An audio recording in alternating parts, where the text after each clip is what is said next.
భద్రజీ గారికి, నేను భద్రజీ గారిని స్వయంగా కలవలేదు,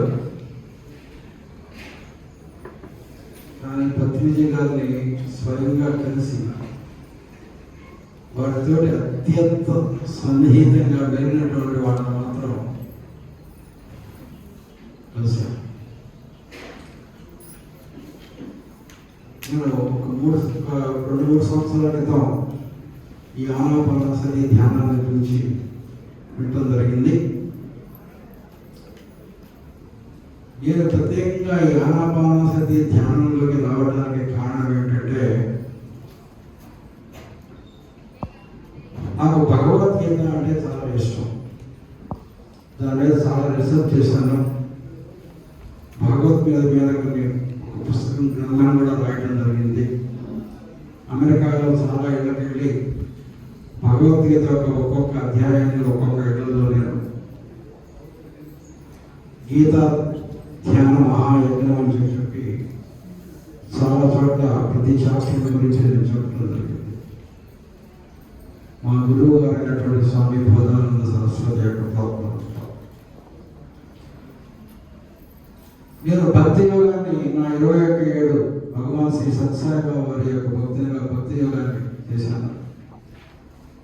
తర్వాత 30-40 ఏళ్లలో టీచర్గా, 40 ఏళ్ల వయసులో ఒక డాక్టర్గా చేరి కర్మయోగాన్ని చేశాను.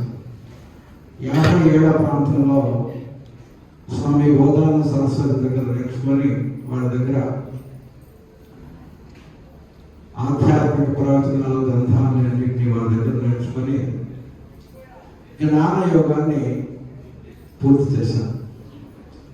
జ్ఞానయోగాన్ని పూర్తి చేసిన తర్వాత గురువు గారు పని అయిపోయింది, ఇక్కడ ఆశ్రమంలో పని అయిపోయింది, నువ్వు ఇండియా వెళ్ళి నేను చెప్పినవి అక్కడ కొనసాగించాలనుకుంటున్న 60 ఏళ్ల వయసులో నాకు వానప్రస్థ ఆశ్రమం ఇచ్చి ఇండియా వెళ్ళిపోతున్నాను. నేను రాకుండా కొన్ని పరిస్థితుల వల్ల అమెరికాలో డాలస్ అనే ఊరికి వెళ్ళాల్సిన ఉంటారు. అక్కడ నాకు తెలియకుండానే ఈ ఆనాపానసతి ధ్యానాన్ని పరిచయం చేయబడింది. ఒక ఫ్రెండ్ ఇలా ఒక ఇంట్లో ధ్యానం జరుగుతుంది వస్తారని అడిగితే ఒక ఆయన అక్కడ శర్మ గారి ఒక ఆయన ఈ ఆనాపానసతి ధ్యానం ఎలా చేయాలి అని చెప్పి అందరికీ చెప్తూ క్లాస్ తీసుకోవడంతో వారు చెప్తున్నప్పుడు నాకు ఒక ఆశ్చర్యం కలిగిన విషయం ఏంటంటే, భగవద్గీతలో 6వ అధ్యాయంలో ఆత్మ సంయమన యోగంలో ఒక ధ్యానం ఏ రకంగా చేయాలో అదే విధంగా ఈ ఆనాపానసతి అనే ధ్యానాన్ని చేయాలి అని చెప్పి ఆ శర్మ గారు కొత్తగా వచ్చాను కాబట్టి ఆయన నాకు వివరించడం.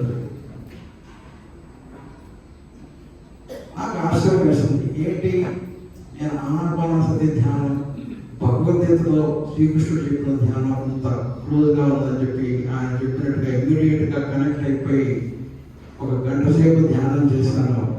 ఆ ధ్యానం నుంచి బయటకు వచ్చిన తర్వాత అత్యంత ఆధునికమైనటువంటి వినూత్నమైనటువంటి ప్రత్యేకమైనటువంటి ఇంతకు ముందు ఇప్పుడు కలగనటువంటి అనుభవానికి నేను లోపయ్యాను. అప్పుడు ప్రారంభమైంది నా ఈ ప్రయాణం. నేను విశ్వానికి ఎందుకు కృతజ్ఞతలు చెప్పుకుంటున్నానంటే, విశ్వం ఒక పద్ధతి ప్రకారం నడిపిస్తుంది. ఫస్ట్ భక్తి యోగాన్ని పూర్తి చేశాను, తర్వాత డాక్టర్గా ఒక టీచర్గా కర్మయోగాన్ని పూర్తి చేశాను, తర్వాత ఒక గురువు దగ్గర జ్ఞానాన్ని నేర్చుకొని జ్ఞానయోగాన్ని పూర్తి చేశాను. ఆ తర్వాత రాజయోగంలో ప్రవేశించి రాజయోగంలో పెట్టినటువంటి ఈ ధ్యాన యోగంలో నేను చేర్చబడ్డాను. ఆ తర్వాత ఇక లాస్ట్ ఇయర్ రిటైర్ అయ్యాను. ఇక ఇండియా వచ్చి ఈ యొక్క ధ్యాన ప్రచారాన్ని చేస్తూ ఇప్పుడు నాకు 68 ఏళ్ల వయసు, జరగబోయేటువంటి 12 సంవత్సరాలలో మన భారతదేశంలో ఈ ధ్యాన ప్రచారాన్ని చేస్తూ నా వైద్య సేవలను, నేను టీచర్గా నేను పొందినటువంటి నా విద్యా అనుభవాన్ని, ఆధ్యాత్మిక అనుభవాన్ని సేవ చేస్తూ ఇండియాలో కలపాలనేటువంటి దీంతో వచ్చాను. ఈ సందర్భంగా విశ్వం నాకు మొట్టమొదటిసారిగా శ్రీకృష్ణుని పరిచయం చేసింది. శ్రీకృష్ణుడి మన యొక్క పేరేంటి? విజయ సారథి. పరిచయం చేసింది. ఇక్కడ కాదు, అమెరికా. సరే వచ్చాం. ఆయన సహకారంతో ఇప్పటికి దాదాపు ఒక రోజు నన్ను కుక్క తిప్పుకోకుండా తిరుగుతూనే ఉన్నారు. 20-25 క్లాసులు ఇప్పుడు దాకా తీసుకోవడం. తర్వాత నిన్న మొన్న త్రిమూర్తులను పరిచయం చేసింది. ఈ త్రిమూర్తులు ఎవరంటే పత్రిజీ గారితో అతి సాన్నిహిత్యంగా, అతి దగ్గరగా, బహుశా నాకు తెలియదు ఇంకెవరా కూడా అంత దగ్గరగా ఎవరు ఉండనేమో అని చెప్పి మొట్టమొదటి వ్యక్తి నన్ను పరిచయం చేసినారు. విశ్వం పరిచయం చేసినటువంటి వాడు లక్ష్మణరావు గారు. పరిచయం చేసిన తర్వాత వారితోటి నిన్న మొన్న 6 గంటలు వారితో కలిసి ప్రయాణం చేయడం జరిగింది. పత్రిజీ గారికి వారికి ఉన్నటువంటి అనుబంధాలను ఆ 6 గంటల టైంలో సుదీర్ఘంగా చెప్తుంటుంది. ఇదిగా నా భాగ్యం. పత్రిజీ గారు నాకు పరిచయం కాకపోయినా పత్రిజీ గారితో అంత క్లోజ్గా, అంత అన్యోన్యంగా వారికి జరిగినటువంటి అనుభవాలు చెప్తుంటే వారిని పట్టుకొని నేను ఆలింగనం చేసుకొని పత్ని గారిని ఆలింగనం చేసుకుంటున్నటువంటి అనుభూతి నాకు కలిగింది. నేను ఇంతవరకు పిరమిడ్ గురించి విన్నాను కానీ పిరమిడ్ చూడలేదు.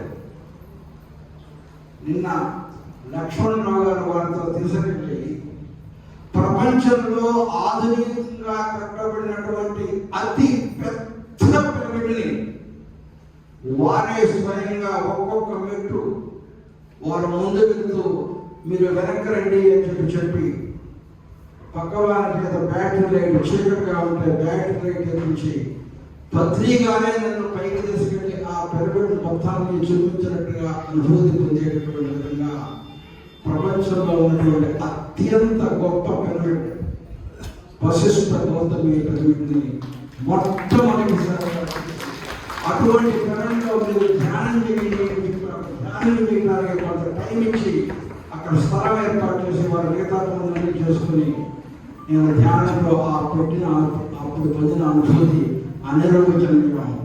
అది మాటలలో లేదు, వర్ణించలేను. కాబట్టి మీకు అది నేను చెప్పలేను. అది పొందిన నాకే అర్థమవుతుంది. ఆ తర్వాత నేను మాట్లాడుతున్న సమయంలో వీరు లోపలికి రావడం జరిగింది. వీరెవరో నాకు తెలియదు. ఎవరో ఎమ్మెల్యే ఎవరైనా వచ్చారేమో వస్తున్నారేమో అనుకున్నాను. వీరి డ్రెస్ అంతా చూసి నేను అప్పటికి మాట్లాడుతున్నాను. వారికి గౌరవ సూచకంగా వారు రాగానే నేను మాట్లాడడం ఆపేశాను. ఎందుకంటే వారి చేత మాట్లాడిస్తారు కదా, వాళ్ళ పెద్దవారు వచ్చినట్టున్నారు. ఎందుకంటే అందరూ వారికి ఇచ్చేటటువంటి గౌరవం వారు రాగానే మొత్తం ఒకసారి పైకి చూడడం చూడగానే నాకు తెలియదు. ఎవరో ఎక్కడైనా లోకల్ ఎమ్మెల్యేమో అనుకున్నాను. ఎందుకంటే వాళ్ళు నాకు తెలియదు అప్పుడు.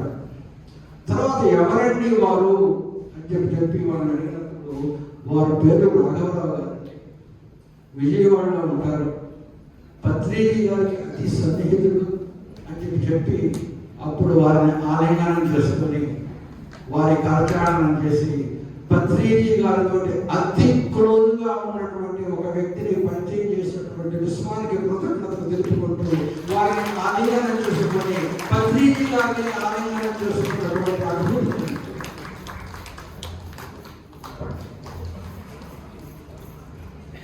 విశ్వం త్రిమూర్తులను పరిచయం చేసిందని చెప్పాను. ఆ 3వ మూర్తి ఎవరో తెలుసా? రామిరెడ్డి.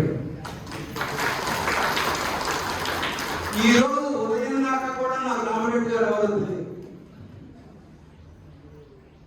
ఉదయం బ్రేక్ఫాస్ట్ చేస్తూ ఉంటే అప్పుడు వచ్చి పరిచయం అయ్యారు రామరెడ్డి గారు. ఆ పరిచయుడు కొద్ది పరిచయంలోనే పైకి తీసుకెళ్ళి వారి రూమ్లో కూర్చోబెట్టి పత్రిజీ గారు బస చేసినటువంటి ఆ బెడ్రూమ్ ఇదేనండి. ఆ యొక్క బెడ్ని ఒకసారి అలా తప్పుకొని పత్రిజీ గారు పడుకున్నటువంటి ప్లేస్ ఇది కదా అని చెప్పి దాన్ని తగ్గ చూసి ఎంతో సంతోషించారు. ఆ తర్వాత అక్కడ కూర్చోబెట్టి పత్రిజీ గారితో వారికి ఉన్నటువంటి అనుభవాలను మొత్తం అరటి చెవులలో చాలా ద్రాక్షరసంలాగా కొద్ది సమయంలోనే మొత్తం ఆయన నాకు చెప్పడం జరిగింది. ఆయన ప్రయాణం సార్ తర్వాత నేను కాదు మాట్లాడాల్సింది, మీరు వచ్చి మాట్లాడితే బాగుంటుంది, మీ అనుభవాలను తెలిస్తే బాగుంటుంది అని చెప్పి నేను అనుకొని వారు కూర్చున్నటువంటి మూడో త్రిమూర్తి రామిరెడ్డి గారు. అందుకని వారికి కలచాడంతో చేర్చాడిస్తూ పత్రిజీ గారికి చేర్చాడిస్తున్నటువంటి అనుభూతి నేను పొందగలిగాను. ఇది విశ్వం చేస్తున్నటువంటి సహాయం. వీరి ద్వారా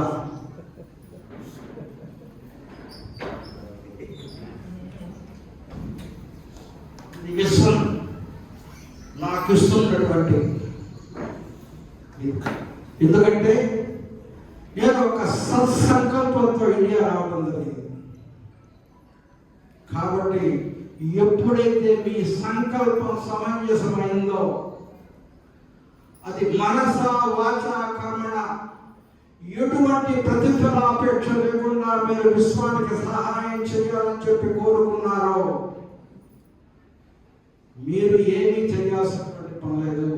విశ్వమే ఇటువంటి వారి అందరినీ దగ్గరకు తెచ్చి మనం ఒక వసుదైక కుటుంబంలాగా మనల్ని తయారు చేసి మనం ఏ సంకల్పంతో ఇక్కడికి వచ్చామో అది విశ్వమే చేస్తుంది అని చెప్పి చెప్పడానికి నిదర్శనమే తార్కాణమే నా ఈ ఇండియా ప్రయాణం, నా ఇండియా ఆగమనం. మొట్టమొదటి పరిచయం చేసినటువంటి వాడు శ్రీకృష్ణుడైతే, విజయసారథైతే, తర్వాత త్రిమూర్తులు నాకు పరిచయం అయ్యారు. నా యొక్క ప్రయాణంలో నన్ను ముందుకు తీసుకెళ్ళడానికి వారిని స్ఫూర్తిగా తీసుకొని నా ప్రయాణాన్ని పూర్తి చేస్తాను అని చెప్పి నమ్మకం గట్టిగా. ఎక్కువ సమయం తీసుకొని ఆధ్యాత్మికత గురించి అంత ఎక్కువగా మాట్లాడే ప్రయత్నం చేయను. స్వామీజీ పక్కన ఉండగా హనుమంతుడి ముందు గుప్పి గంతులు చేయడానికి ప్రయత్నించాను. కాకపోతే నేను ముందుగా రాసుకున్నటువంటి విషయాన్ని మీకు చదివి క్లుప్తంగా త్వరగా నా యొక్క ప్రసంగాన్ని పూర్తి చేస్తాను. కొద్దిగా సమయం ఇవ్వడం జరిగింది. కాబట్టి నాకు ఈ సందర్భంగా మనందరం స్కూళ్ళల్లో ఉన్నప్పుడు ఒక ప్రతిజ్ఞ అని చెప్పి ప్రతిరోజు చేసేవాడు. ఆ ప్రతిజ్ఞ నేను భారతదేశంలో దిగిన తర్వాత మళ్ళీ ఈ సందర్భంగా గుర్తు చేసుకుంటున్నాను. ఏమిటది ఒకసారి మీరు అందరూ గుర్తు చేసుకోండి. ఏమిటది? భారతదేశం నా మాతృభూమి, భారతీయులందరూ నా సహోదరులు, నేను నా దేశంలో ప్రేమిస్తున్నాను. సుసంపన్నమైన బహువిధమైన నా దేశ వారసత్వ సంపద నాకు గర్వకారణం. ఈ అర్హత పొందడానికి సర్వదా నేను కృషి చేస్తాను. నా తల్లిదండ్రులను, ఉపాధ్యాయులను, పెద్దలందరినీ గౌరవిస్తాను. ప్రతి వారితోనూ మర్యాదగా నడుచుకుంటాను. జంతువుల పట్ల దయతో ఉంటాను. నా దేశం పట్ల, నా ప్రజల పట్ల సేవానిరతితో ఉంటానని ప్రతిజ్ఞ చేస్తున్నాను. వారి శ్రేయ వృద్ధిలే నా ఆనందానికి మూలం.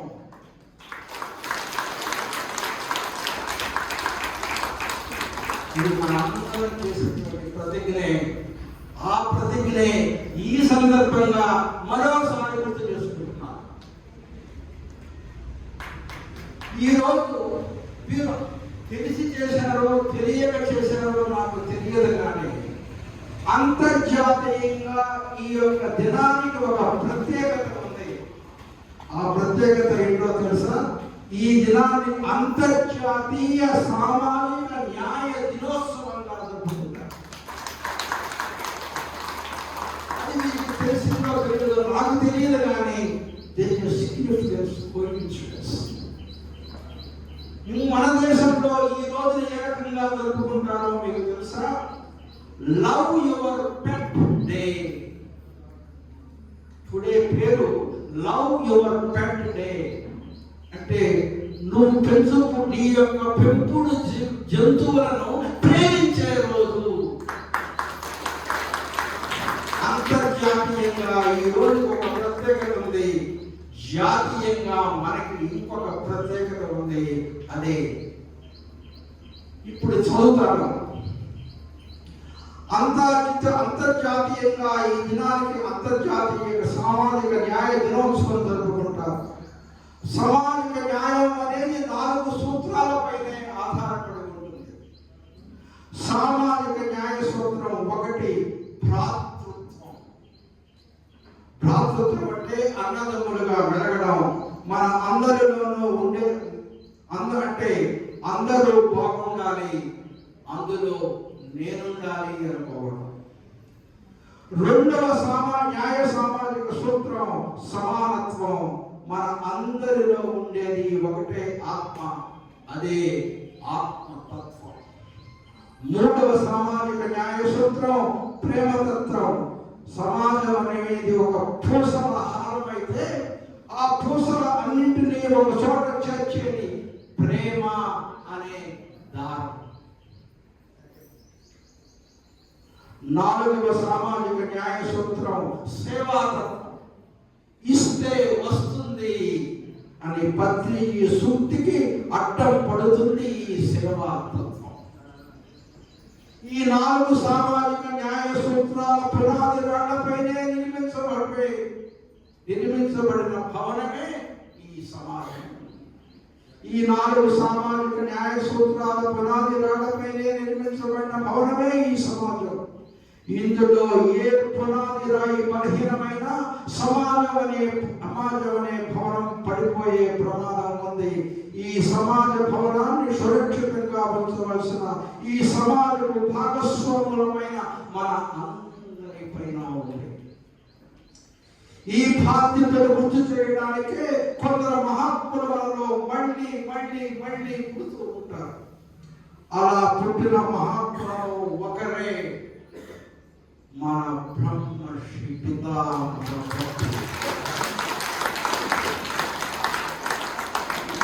ఆత్మతత్వాన్ని అర్థం చేసుకోవడానికి ధ్యానం అనే పునాదిని మనకు పరిచయం చేశారు.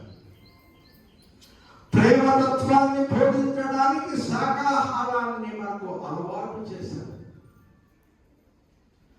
భ్రాతృత్వాన్ని మనలో నింపడానికి సజ్జన సాంగత్యం అన్నారు.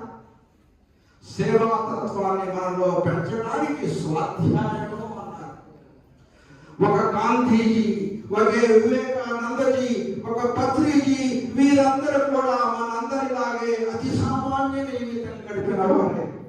వీరందరూ అత్యున్నత జీవన విలువల శిఖరాలను అధిరోహించి ఆ విలువలను వారు ఆచరించి ఆ ఆచరణ ఫలితాలను వారు అనుభవించి ఆ అనుభవాలను 10 మందికి పంచి మానవానికి మార్గదర్శకులుగా మారిన వారే వీరందరూ. వారు మరణించి మనలను వీడి వెళ్ళిన మానవాడిలో వారి గుర్తులను మన మధ్య వదిలి వారిని నిత్యము గుర్తు చేసుకునే విధంగా మరణించిన తర్వాత కూడా మన ముందు జీవిస్తూ how to live after death అనే విషయాన్ని మనకు తెలియజేసినటువంటి వారే వీరందరూ. గాంధీ గారు భగవద్గీతలోని అహింస అనే పదాన్ని పాటించి భారతదేశానికి స్వాతంత్రాన్ని తీసుకొని వచ్చారు. వివేకానంద భగవద్గీతలోని ఉత్తిష్ట జాగృత అనే పదాలకు ప్రేరేపించుడై భారతదేశంలోని ఆధ్యాత్మిక శక్తిని అమెరికాలోని చికాగో వరకు వచ్చారు.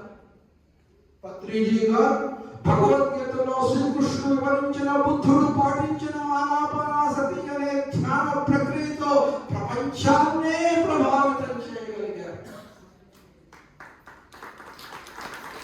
జన్మించిన ప్రతి జీవికి జీవించే జన్మ హక్కు ఉంటుందని, చెంపదెబ్బకు కూడా తట్టుకోలేని నీవు చంపి తినే అధికారం ఎక్కడుంది?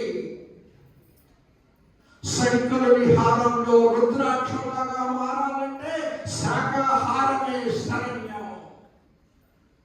సకల వ్యాధుల నివారణ ఔషధం శాకాహారంలో ఉందని సాటి చెప్పిన మన ముని, మన పత్రిజీ.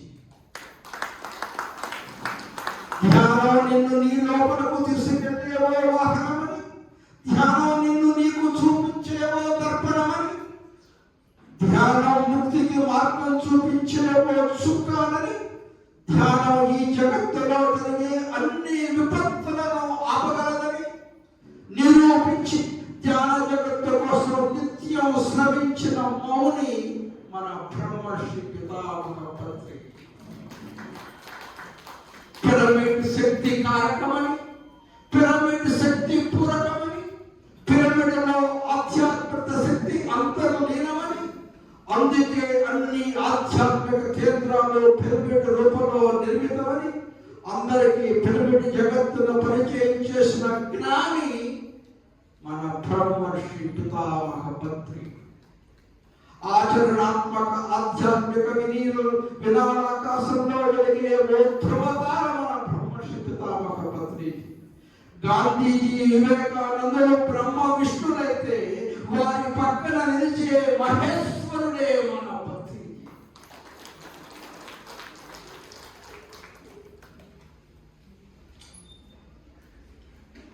శాకాహార జగత్పిత బ్రహ్మర్షి పత్రిజీ, పిరమిడ్ జగత్పిత మన బ్రహ్మర్షి పితామహ పత్రిజీ, ధ్యాన జగత్పిత మన పత్రిజీ. ఓ పత్రిజీ, కాలం కాలిపోయినా మీ వాక్యం గాలి నలుమూలలా చేరుతుంది.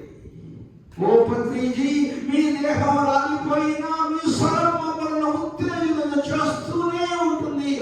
ఇలాంటి వాళ్ళ ద్వారా మీరు మా ముందు భౌతికంగా లేకపోయినా మీ అడుగు జాడలే మమ్మల్ని ముందుకు నడిపిస్తాయి. జయ హో బ్రహ్మర్షి పితామహ పత్రిజీ, జయ హో, జయ హో పత్రిజీ. సంకల్పిత ధ్యాన జగత్ జయ హో, జయ హో పత్రిజీ. స్థాపిత శాకాహార జగత్ జయ హో, జయ హో పత్రిజీ. నిర్మిత పిరమిడ్ జగత్ జయ హో. Thank you. Thank you sir. ద్వారా తప్పడం ద్వారా ఎందుకంటే డాక్టర్ అనిల్ సార్ యుఎస్ నుంచి, అంటే విదేశాల నుంచి వచ్చి కూడా ఆయన ఇప్పుడు మన యొక్క పిరమిడ్స్ గురించి, పత్రి సార్ యొక్క విశేషమైన సేవ గురించి అంటే ఒక కవిత రూపంలో, అంటే ఆయన రాసుకున్న స్టేట్మెంట్స్ అన్ని కూడా బుల్లెట్ స్టేట్మెంట్స్ లాగా మనకు వినిపించారు. సో చాలా అద్భుతం, మనందరికీ అర్థమైంది. Thank you sir, thank you so much అద్భుతమైన ప్రసంగానికి. సో అన్నీ కూడా మీరు చెప్పిన అన్ని పాయింట్లు కూడా సో మా లోతుగా, అంటే మా లోపలికి వెళ్ళాయి. సో చాలా అద్భుతమైన పవర్ఫుల్ స్టేట్మెంట్స్ ఇచ్చారు sir. So thank you sir, thank you so much. So ఇప్పుడు